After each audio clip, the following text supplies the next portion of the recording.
Welcome to Main Street Stories. I'm Dewey Evans, and today we're here in Colorado Springs speaking with Joe McGuire. Joe is a speaker who has a special story to tell, and we're going to let her tell it. Thanks, Joe. Thank you, Dewey.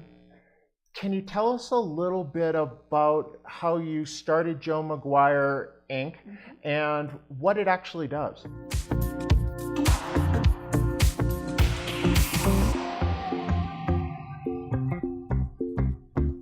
Sure. So I was in workplace drug and alcohol testing, and part of what I did was help employers understand what kind of drug and alcohol policies they should have in the workplace.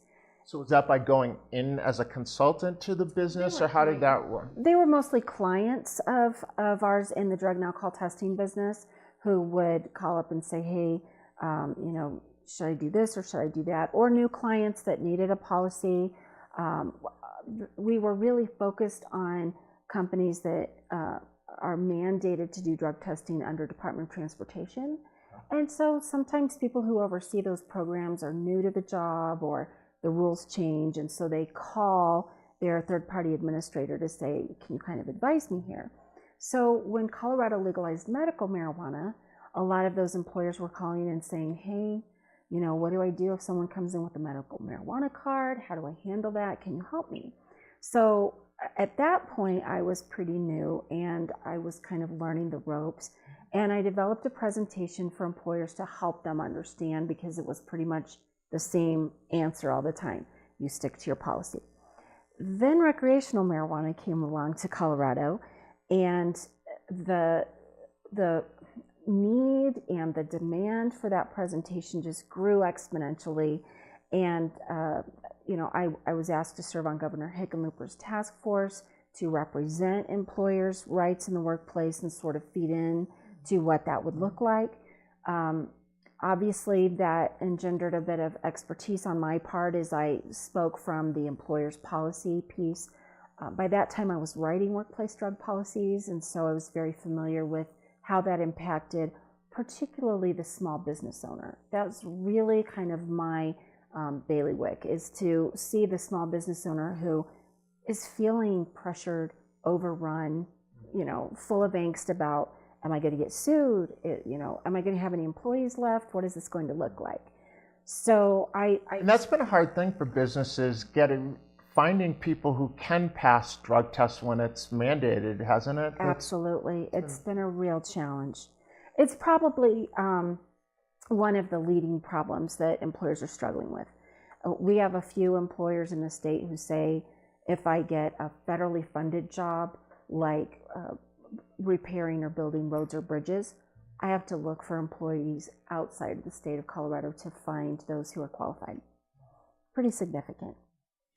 So around the same time that this was all coming into play, kind of hit a little closer to home.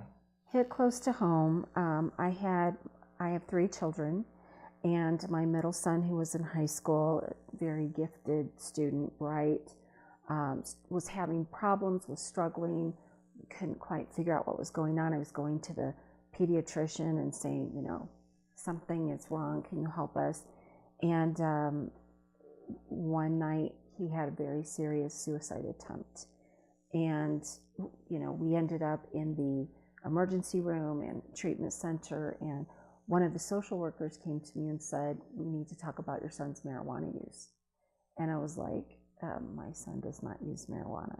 I really hated that I was that mom, but at that moment, I was that mom. And from there, it began a journey of, treatment. So about how long ago was this? This was about 6 years ago. Okay. Yeah. So, I've seen it from that very personal level. And one of the things for me is that, I didn't ever see myself as the mom who raised a child that would ever use drugs. And that was a hard realization to go, how did this happen and what does that look like? And then understanding that other families feel the same way. There's a lot of shame, there's a lot of guilt, there's a lot of stigma.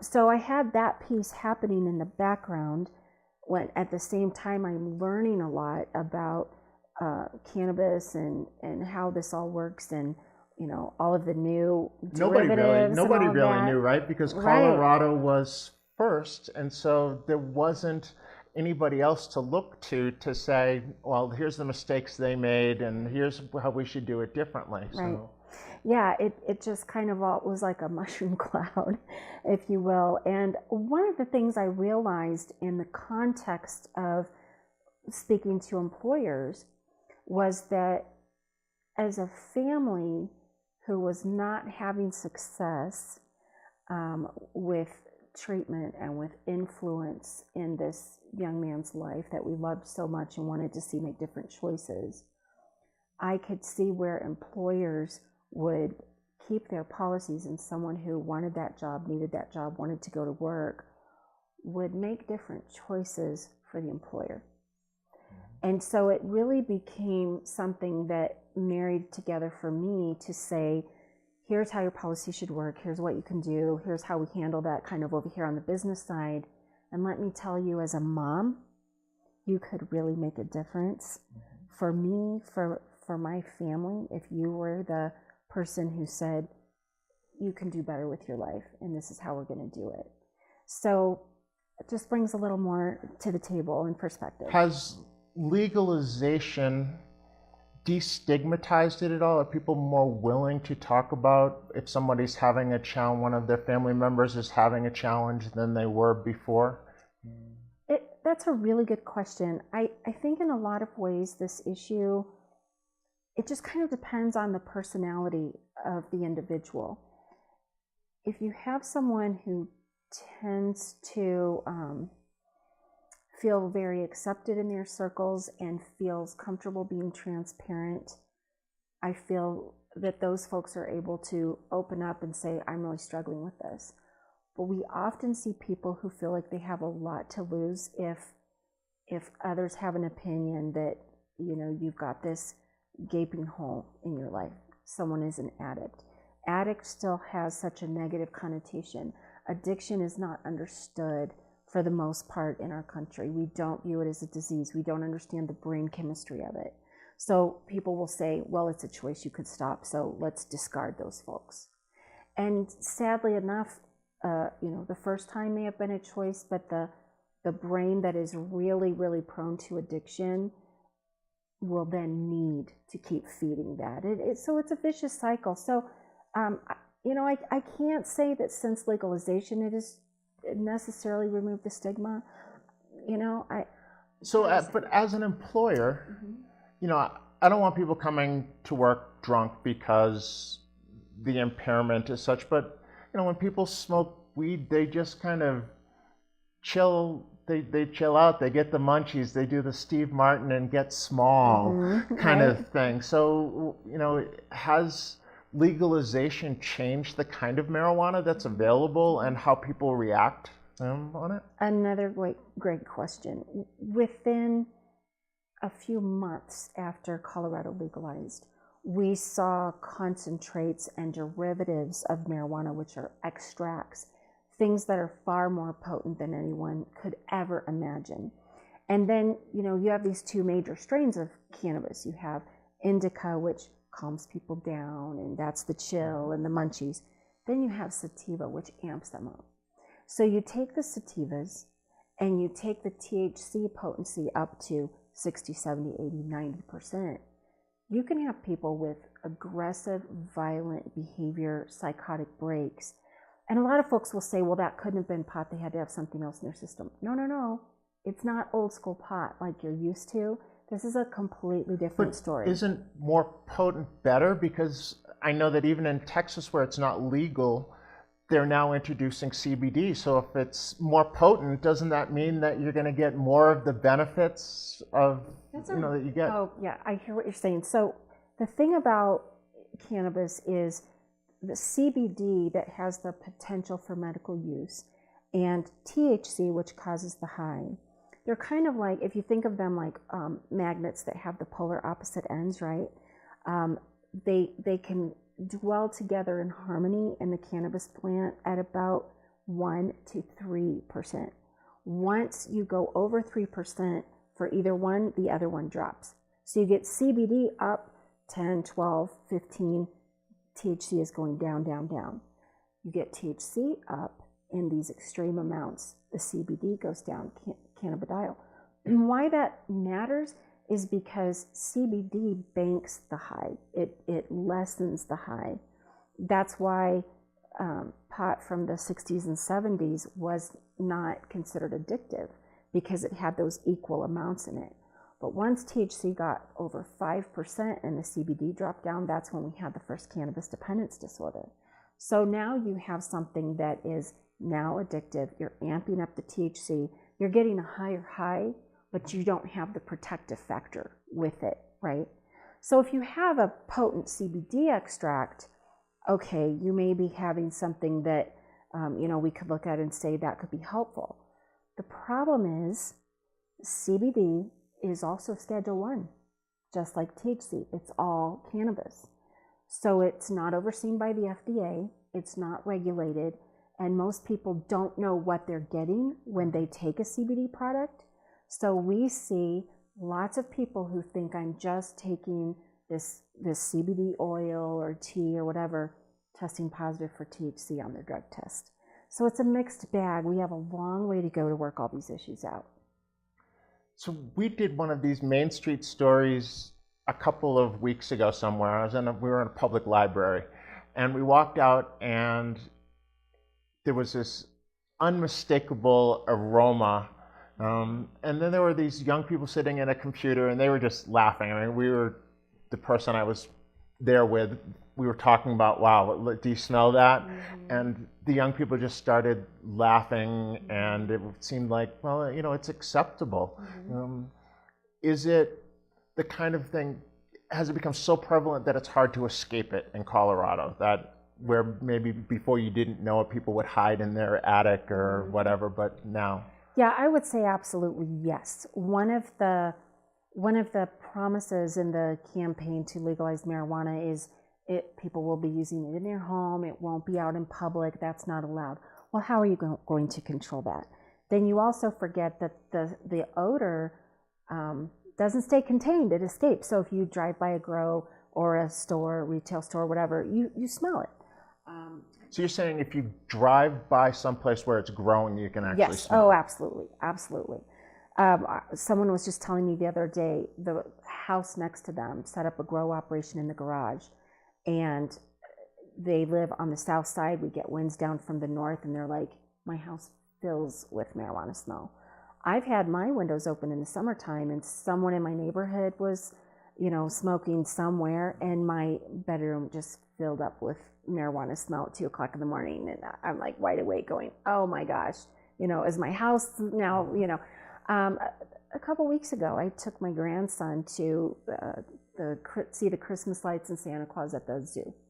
And we go up the mountain, very lovely part of Colorado Springs, and as we're entering into the zoo area in my car, windows rolled up, heat running, it's cold night, car just fills up with the aroma. Someone was in the parking lot smoking, and my grandson's like, Grandma, that's awful. Do you roll your windows down? No, you're going to get more. What do you do? Yeah, that happens. Is it 24/7 everywhere you go? No, but we're at a point now where if you go to a sporting event, you're going to smell it. If you go to a concert, forget about it. You're probably going to get a contact high. If you go, I have parents telling me they go to their children's sporting events in high school or middle school, someone around is using, and you just smell it. So it is very common, and it's frustrating because it's not something that's done in private. It's very open. So through Joe McGuire Inc., you're out speaking to groups, because it's how much? Do you happen to know how many states there are now where it's been? I believe right now we have 28 states where there's some form of legal marijuana, and so So we're over half. Over half. Initially, I was really only speaking to employers in Colorado that were dealing with this. But then as other states started looking at this issue, even a few other countries started saying, wait, can you come and tell us what's going on and what it looks like and how that's working? So now I really speak much more outside of the state of Colorado than inside, and go out and tell my experience and what employers are struggling with here and what they need to prepare for. And so, you know, I go to states that have no legal marijuana, but they border Colorado and they're struggling because it's constantly coming across their border. I go to states that are looking at legalization coming their way. They want to know how to prepare. The employers want to know, you know, what do we do? How do we handle this? What should we do now? So that we're not trying to, you know, put the cat bag in the bag later.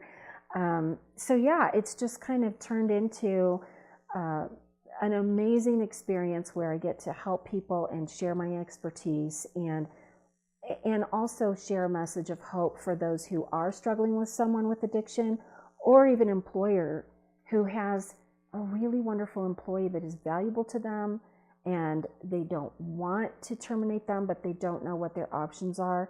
And I can help bring some options to the table to come alongside of that person and get them back to some potential if they're willing. So I look at it from a couple of sides. One, I've been an entrepreneur for 30 years. And so definitely had people who have had substance abuse issues. The other side of it is as a parent and a child. And so I don't think that any of my kids have known or have been involved in it. They've been pretty outwardly saying something I'm not going to do. But I know that I kind of went astray and had my parents worried when I was young. And I know that my mom probably didn't have a lot of people that she could talk to. Are there support groups? What does that look like when somebody finds out my kid that I thought was on the straight and narrow all of a sudden is off the rails a little bit, and the support groups that they thought that they had, teachers, church, clergy, that type of thing? I will tell you, I think this is a gaping hole in what is needed for all of our communities. Most parents feel alone, they feel isolated, again, they feel that shame. You can find some support groups online, but again, you know, that's only when you kind of interact in that social media circle, and it's very broad and it's not personal because it's a huge group. And one of the things that has happened with legalization is that, first of all, our treatment centers are at capacity. So it's hard to get help. Secondly, I hear from parents all the time, and I've experienced this as well.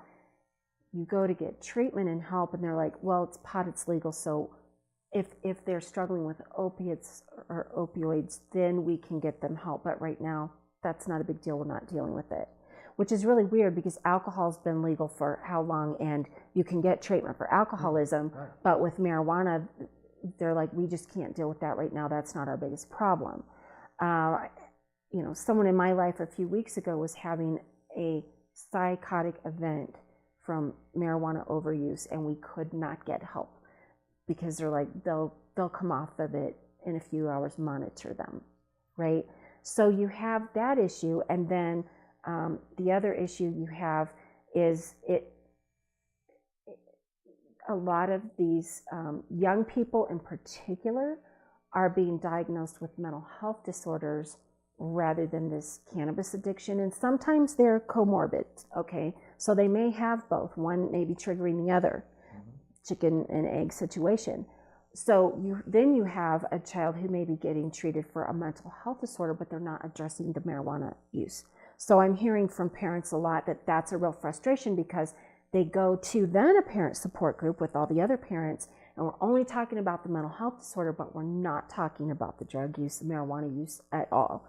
And so then they don't feel like they have someone to lean on and say, well, what about this? I think this is a causer. So we, as I said before, we have a long way to go before we really kind of iron these things out and have something systematic that we know is helpful and proven.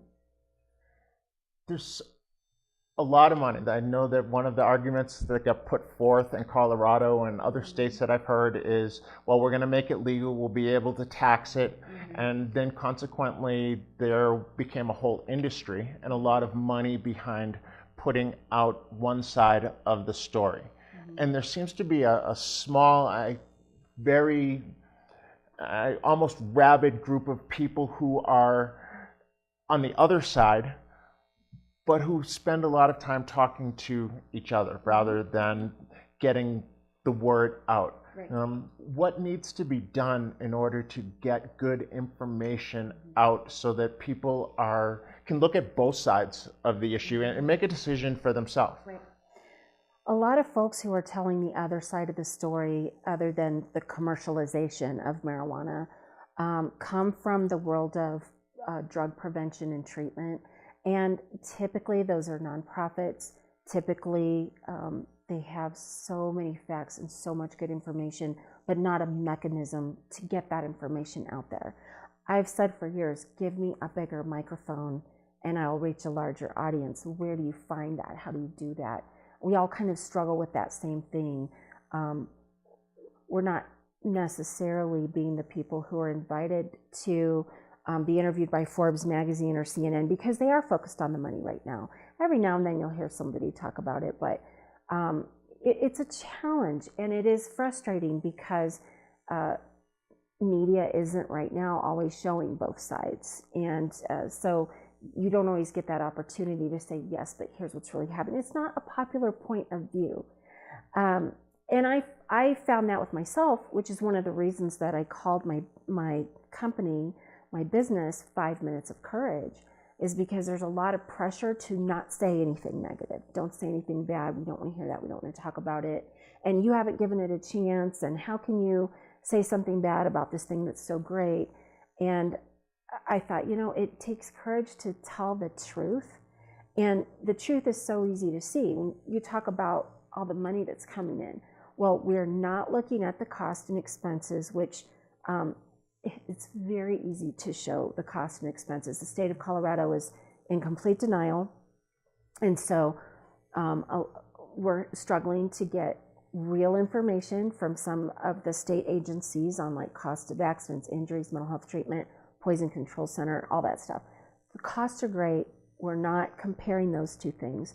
But the other piece is the whole movement is selling people something that's not quite true, because if you're going to tax, regulate it, and control it and get this thing under control, you don't also allow home grows, right?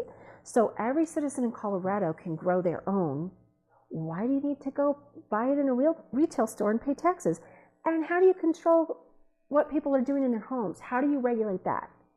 So you have this whole underbelly that is completely out of control, and we're just kind of not talking about that part of it. And that's where the black market has flourished and all this other stuff has come in. So, there's like this pipe dream is being sold out there, and there's a few people over here going, hey, wait a minute, that's not honest. That's not exactly how this is going, and that's not really what the purpose and intent is.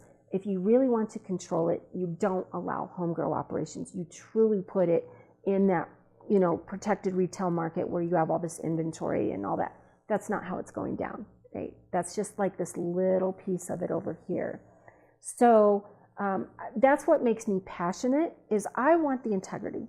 I want the honesty of it. I want someone to tell me the truth and be real about it, instead of selling something to the voters and then pulling a fast one on the back end that's just to get a broad normalization so that everybody will think it's no big deal. It is a big deal. So there's a ton of information that isn't seeing the light of day, isn't being disseminated to the masses, so to speak. Correct. What can someone do to help spread the word, to get good information? Well, I think that's again, you asked so many fabulous questions, and I know that's your job. You're doing a great job. For one, I have a website, realmarijuanafacts.org, and the goal is to not only give you some real facts, but to also point you to people who have real facts in their area of expertise. You know, whether that's the medical field or the psychology field, the treatment field, what have you. And just to say, this is the reality of what is happening. There are some amazing people out there. One person I think of, Dr. Bertha Madras, she has studied this plant for decades at Harvard. She's published multiple studies, longitudinal. It's amazing, but how do you know it's there? How do you find it? How do you know who Dr. Madras is, you know? So you're obviously someone who is both passionate and knowledgeable. If a group wanted to get you to come and speak to them, what's the process that they would go through? Just shoot me an email. It's joe@joemcguire.org, or go to my website. So go look at the website, realmarijuanafacts.org. There's a way to contact me there, and I'm happy to come and help. Well, it is obvious. Here's a woman who has a story to tell, which most of us can relate to, because if it hasn't occurred in our own household, we know someone whose household has been affected by marijuana. Even mine, especially mine, when I was younger. Reach out to her. And if you know somebody who has an issue, don't shun them, because they already feel like they're under a microscope even when nobody knows. So be a good neighbor and listen and help. Thanks for having us today, Joe. Thank you, dear. It's been a pleasure. My